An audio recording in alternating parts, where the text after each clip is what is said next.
जिंदा रहना है तो हालात से डरना कैसा, जंग लाजिम है तो लश्कर नहीं देखे जाते।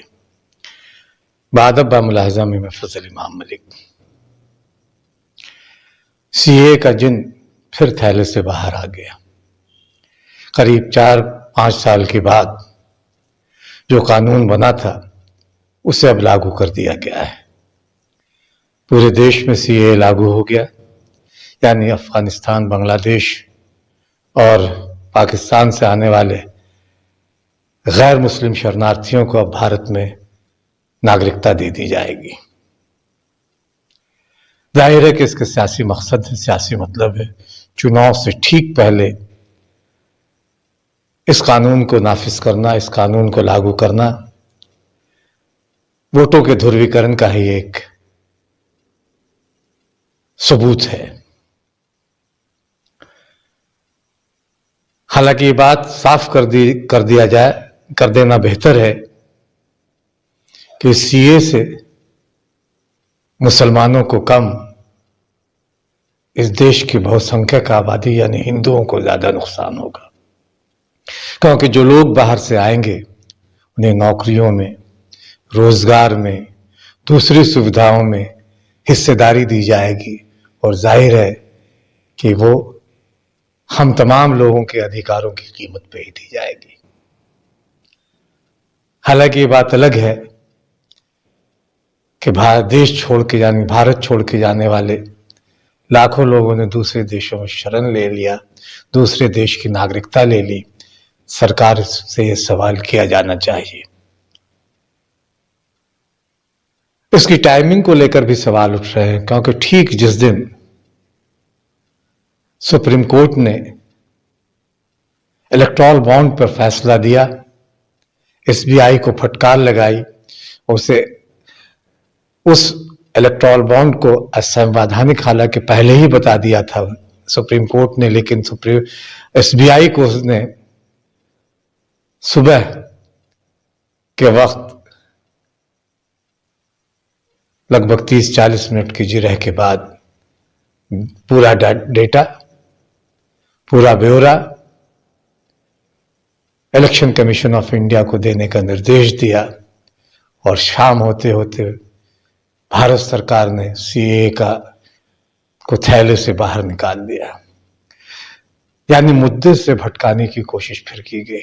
मुख्य मुद्दा इलेक्टोरल बॉन्ड को लेकर जो सवाल उठ रहे हैं या उठाए जा रहे हैं और जो नाम अब सार्वजनिक हो गए हैं, बहुत सारे नाम, और उन कंपनियों ने खास के इन पर ईडी, इनकम टैक्स, सीबीआई के छापे पड़े और उसके बाद फिर उन्होंने इलेक्टोरल बॉन्ड खरीदे, तो जाहिर है कि ऐसे में सवाल उठेंगे। और सवाल उससे ज्यादा इसलिए उठेंगे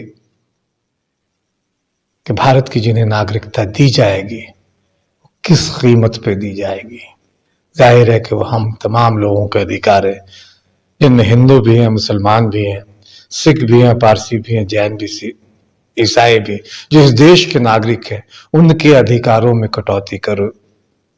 उन शरणार्थियों को भारत में बसाया जाएगा, उनको नौकरियां दी जाएगी, उनको राशन पानी दिया जाएगा।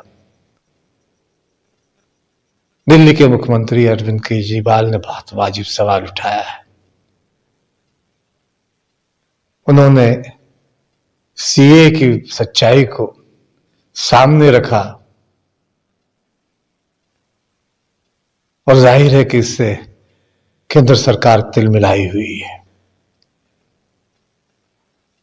केंद्र सरकार की तरफ से प्रेस कॉन्फ्रेंस हुआ और उस प्रेस कॉन्फ्रेंस का जवाब आम आदमी पार्टी ने भी दिया, लेकिन बहुत सारे सवाल अब भी बाकी हैं कि आखिर अचानक सीए लाने की जरूरत क्या पड़ी। इलेक्टोरल बॉन्ड पर सरकार ने अभी तक किसी तरह का सफाई नहीं दी है। भारतीय जनता पार्टी, जिसे इस बॉन्ड के जरिए सबसे ज्यादा रकम मिली, 6,000 करोड़ से ज्यादा, उसने अभी तक इस पे किसी तरह की सफाई नहीं दी है। और उन नामों के सामने आने के बाद, खासकर जिन नामों में वैसी कंपनियां हैं जिन पे ईडी से लेकर सीबीआई, इनकम टैक्स तक के छापे पड़े, उन्होंने फिर इलेक्टोरल बॉन्ड, करोड़ों के इलेक्टोरल बॉन्ड खरीदे। उसमें कुछ पाकिस्तान की कंपनी भी है। जाहिर है कि बहुत सारे सवाल हैं। अरविंद केजरीवाल को सुनिए और सरकार के इस फैसले पर गौर कीजिए कि आखिर अचानक उसे क्या जरूरत पड़ी सीएए लागू करने की। नमस्कार। कल भाजपा की केंद्र सरकार ने सीए लागू करने का नोटिफिकेशन जारी किया है। 10 साल देश पे राज करने के बाद ऐन चुनाव के पहले इन लोगों को सीए की बात करनी पड़ रही है। अगर 10 साल में कुछ अच्छा काम कर लेते तो शायद आज सीए की जगह अपने कामों पे वोट मांग रहे होते। आज देश के सामने सबसे बड़ी समस्या महंगाई और बेरोजगारी की है। किसी को भी घर चलाना मुश्किल हो रहा है, इतनी ज्यादा महंगाई हो गई है, कमर तोड़ महंगाई हो रही है। उधर हमारे युवा दर दर की ठोकरें खा रहे हैं रोजगार के लिए, उनके ऊपर डंडे लाठियां बरसाई जा रही हैं। ऐसे में सरकार बेरोजगारी और महंगाई का समाधान ढूंढने की बजाय सीए की बात कर रही है, तो यह बड़े दुख की बात है। यह सीए आखिर है क्या? बीजेपी की केंद्र सरकार का कहना है कि 3 देश, बांग्लादेश, पाकिस्तान और अफगानिस्तान, इन 3 देशों के अल्पसंख्यक जो हैं वो अगर भारत की नागरिकता लेना चाहें तो उन्हें भारत की नागरिकता दे दी जाएगी। इसका मतलब बड़ी संख्या में यहां से अल्पसंख्यकों को हमारे देश में लाया जाएगा, उनको रोजगार दिए जाएंगे, उनके लिए घर बनाए जाएंगे, उनको यहां बसाया जाएगा। अजीब बात है ना।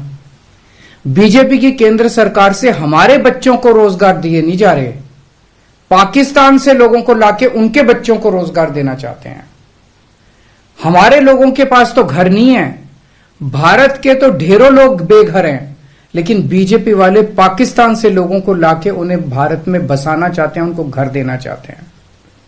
हमारे रोजगार उनके बच्चों को देना चाहते हैं, हमारे हक के घर